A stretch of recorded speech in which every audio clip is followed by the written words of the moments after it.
Good morning, red and blue stars. I hope you have had a great week. I hope you're playing outside and enjoying the weather. And we've had some pretty rainy days. Some days when it's rainy but it's warm, it's really fun to play out in the rain and play in the puddles. And so I hope you're doing some of that and enjoying it. We are going to read more of our Jesus Storybook Bible today, and I hope you are enjoying it. Don't forget to go and get your book if you have one at home, and you can look at the pictures while I read. So today's chapter is called Son of Laughter. It says, years passed, and things didn't get any better. People were still as cruel and mean to one another. They still got sick and died. God's world was still full of tears. It was never meant to be like this, but God was getting ready to do something about it. He was going to make all the wrong things right, and he was going to do it through a family. Abraham, God said, how many stars are there? God was about to tell his friend a wonderful secret. Let me see, Abraham said, rolling up his sleeves. But have you ever tried counting stars? Then you know how hard it is. 993, 994, 997. Oh, no, wait. 1, 2. Of course, he kept losing count.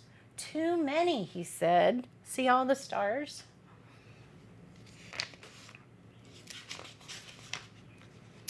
Guess what? God laughed. I will give you so many children and grandchildren and great-grandchildren, you won't be able to count them either.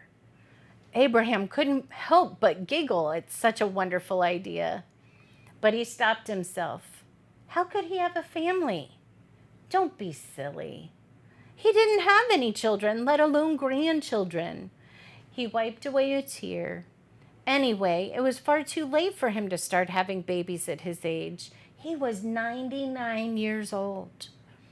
What could God mean? Abraham, God said, believe me.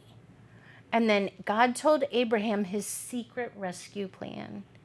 Abraham, I will make your family very big, God promised, until one day your family will come to number more than even all the stars in the sky. Abraham looked up at the dark night sky, thick with stars. You will be my special family, my people, and through you, everyone on earth will be blessed. It was an incredible promise. God was going to rescue the world through Abraham's family. One of his great-great-great-grandchildren would be the child, the promised one, the rescuer. But it's too wonderful, Abraham said. How can it be true? Is anything too good to be true? God asked. Is anything too wonderful for me? So Abraham trusted what God said more than what his eyes could see, and he believed. Now, when Abraham's wife Sarah heard God's promise, she just laughed to herself. But it wasn't a happy laugh. It had some tears in it. She'd always wanted a baby. Could her dream really come true? Could she really have a baby when she was 90 years old? No, of course not. Don't be silly. It was far too late. Sarah didn't believe God could do what he promised. She had forgotten that when God says something, it is as good as done.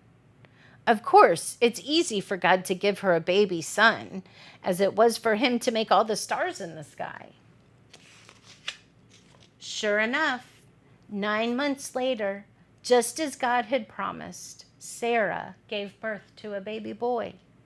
They named him Isaac, which means son of laughter. And Sarah laughed, but this time it was a glorious, happy laugh. Her dream had come true.